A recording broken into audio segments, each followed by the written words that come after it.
Good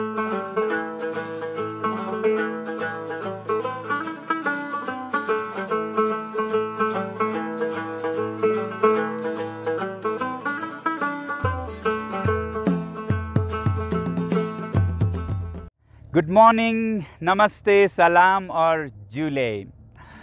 अप्रैल का महीना लद्दाख के लिए बहुत ही ख़ास है। सर्दियां ख़त्म होने लगता है और बसंत ऋतु आने लगता है, रास्ते खुलने लगते हैं और लद्दाख फूलों में खिल उठता है। ख़ासकर लोअर लद्दाख यानी कि शाम वैली, जिसे हम निचला लद्दाख भी कह सकते हैं क्योंकि ये अल्टीट्यूड में लेह शहर से कोई 1500 फुट नीचे है और ये पहले खिल उठता है फूलों में और यहाँ पर बहुत हरियाली होने लगती है। वैसे भी लोअर लद्दाख हरियाली के लिए जाना जाता है। यहाँ पर तमाम किस्म के फल फूल उगते हैं, ख़ासकर एप्रिकॉट्स, खुबानी और एप्पल, सेब और एप्रिकॉट ब्लॉसम्स और एप्पल ब्लॉसम्स पूरे अप्रैल को रंग बिरंगा कर देता है। तो आज हम लद्दाख के लोअर वैली यानी कि शाम वैली की सैर करेंगे और कैसे एप्रिकॉट ब्लॉसम्स के इस महीने में लद्दाख का आनंद लें।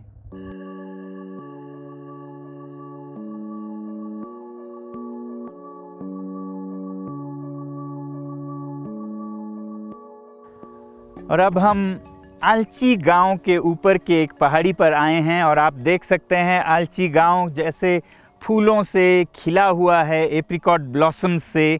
ये बहार का मौसम है और हरियाली आ रही है और फूलों की बहार आ रही है। और आलची गांव बहुत ही प्रसिद्ध है दशकों से, देश नहीं ज़्यादातर विदेश के पर्यटकों में, ख़ासकर यूरोप और अमेरिका के, दुनिया के दूसरी तरफ से लोग यहाँ आते हैं। इस गांव की सुंदरता और उससे भी ज़्यादा जो आलची का टेम्पल है, इसका कोई 1000 साल पुराना इतिहास है और आज भी लगता है कि ये कुछ साल पहले बना है। इसकी जो चित्रकारी अंदर देखने को मिलती है वो 1000 साल की नहीं बल्कि 10-20 साल की लगती है। तो इसे देखने के लिए दुनिया भर से आते हैं और ये वसंत ऋतु सबसे अच्छा समय है आलची के खूबसूरती को देखने का। और ये आलची मॉनेस्ट्री का बाहरी परिक्रमा और फूलों से खिला हुआ है आलची इस समय। जैसा मैंने कहा, बसंत ऋतु में आलची में एक अलग किस्म की रंगीनी आती है। ये प्रेयर व्हील्स, इनको जितना हम घुमाएं उतना पुण्य होता है, ऐसा कहा जाता है। आलची गुम्पा या टेम्पल के आसपास बहुत सारे रेस्टोरेंट्स, होटल्स और रिजॉर्ट्स हैं, जैसे आलची किचन, आलची रिजॉर्ट, समडुबलिंग, लोथसावा जैसे बहुत से सुंदर गेस्ट हाउसेस और होटल्स आपको मिलेंगे।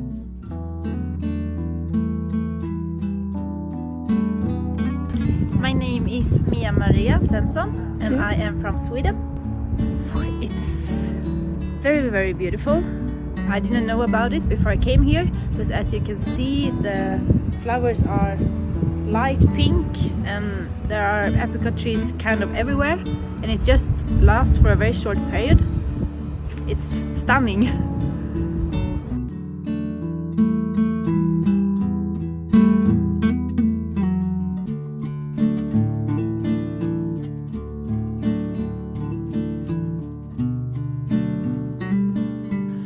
और अब लोअर लद्दाख यानी कि शाम वैली के सफ़र में हम आए हैं लेह एयरपोर्ट से 1.25 घंटे की दूरी पर दुनिया के सबसे प्यारे गांव में, कम से कम मेरे लिए, क्योंकि ये गांव जिसका नाम उले टोकपो है, ये मेरा जन्म स्थल है।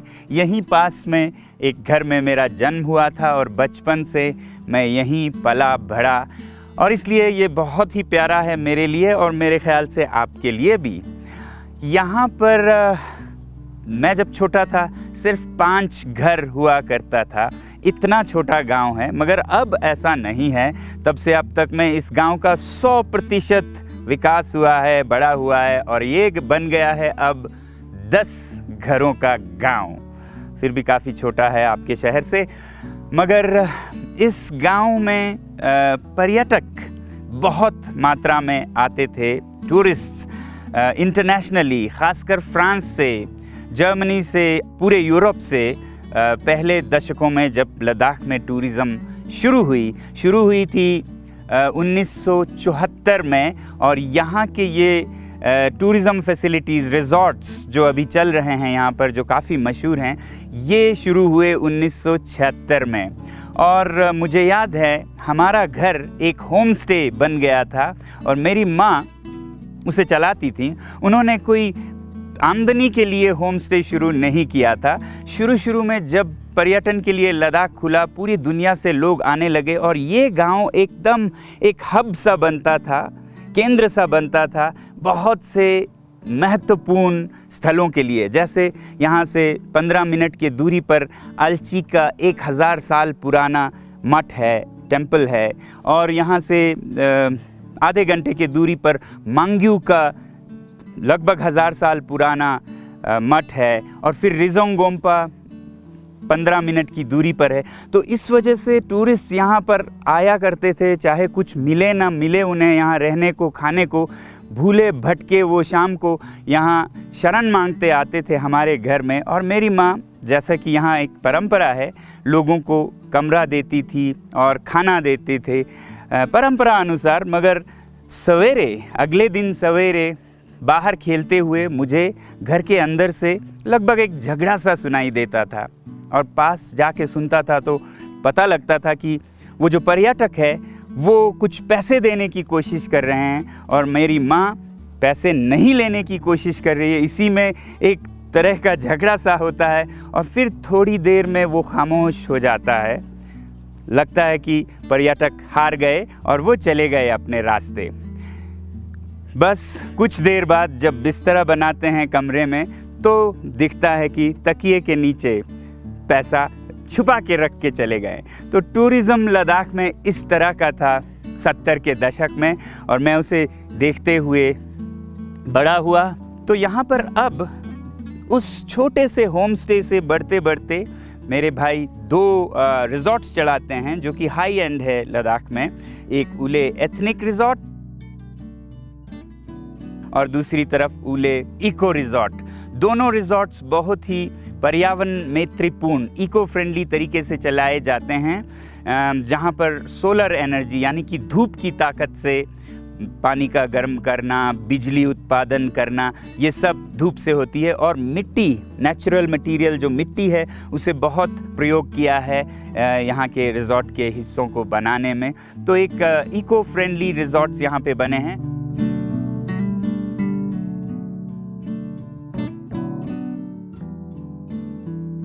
और देखते ही देखते फिर गांव में और बजट रिज़ॉर्ट्स भी बने हैं। उस तरफ डिलाइट एक रिज़ॉर्ट है, फिर उस नदी के पार वेस्ट लद्दाख और एक रिज़ॉर्ट है। तो छोटे से गांव में लगभग 4 हाई एंड और बजट रिज़ॉर्ट्स हैं। और वसंत ऋतु में, बाहर के मौसम में, स्प्रिंग टाइम में तो ये गांव एक गुलदस्ते की तरह खिल उठता है।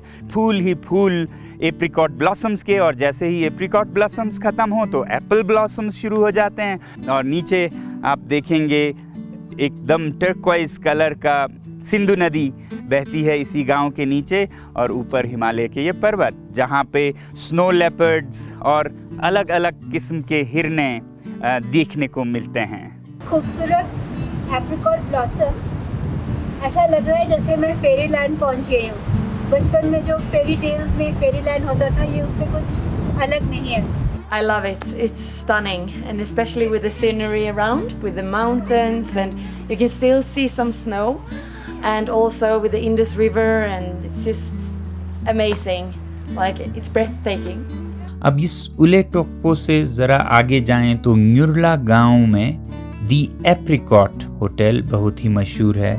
उसी तरह उससे आगे जाएं तो आप पहुंचते हैं लामायुरू, जिसे कि मून लैंड भी कहा जाता है, और यहाँ की धरती चांद से मिलती जुलती है ऐसा कहा जाता है।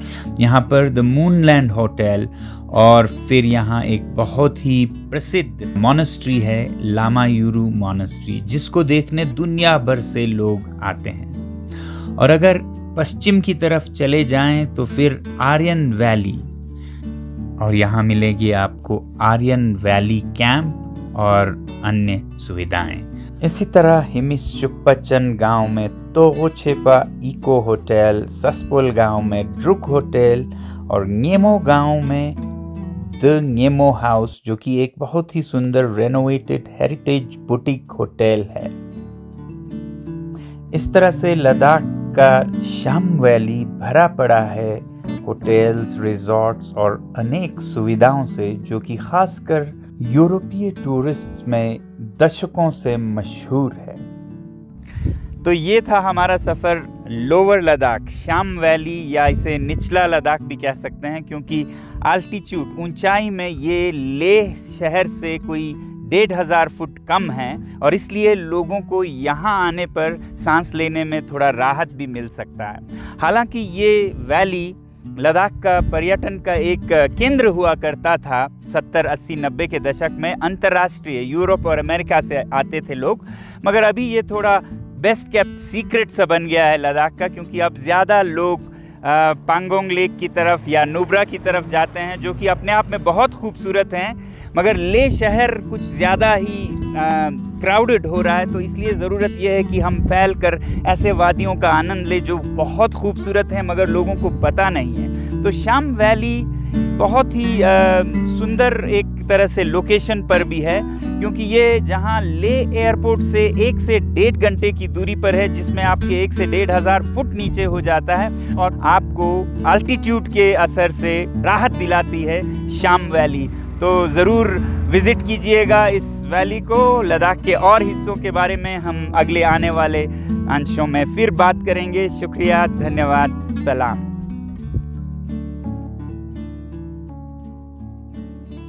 तो क्यों बनाया है हमने ये फिल्म? दोस्तों, आपको पता है इस साल टाइम मैगज़ीन ने लद्दाख को दुनिया के बेहतरीन टूरिज़्म डेस्टिनेशंस में शामिल किया है, और इससे पहले ही जब 5 लाख टूरिस्ट लेह शहर के 5 स्क्वायर किलोमीटर्स में गर्मियों के 5 महीनों में उतर आते हैं, तो नतीजा होता है ये, चारों ओर कचरा ही कचरा, चारों ओर धुआं ही धुआं। लद्दाख को मास टूरिज्म के दुष्प्रभाव से बचाने के लिए सबसे बेहतर तरीका है कि टूरिस्ट पूरे लद्दाख में फैल जाएं, और सिर्फ गर्मियों में नहीं बल्कि पतझड़ का मौसम, सर्दियों का मौसम और ख़ासकर बाहर का मौसम तो बहुत ही खूबसूरत होता है। और इन सब मसलों का हल है शाम वैली, और वो भी बाहर के मौसम में, अप्रैल के महीने में, जब सारा लद्दाख अभी ठंड के लपेट में होता है, तब शाम वैली फूलों से खिल उठता है। यूँ तो आप शाम वैली में एप्रिकॉट ब्लॉसम टूर के लिए खुद से या किसी भी एजेंसी के ज़रिए आ सकते हैं, मगर आपको ज़रूरत हो तो हमारे हयाल अल्टरनेटिव यूनिवर्सिटी के हिमालयन फार्म स्टेज प्रोजेक्ट से आप संपर्क कर सकते हैं।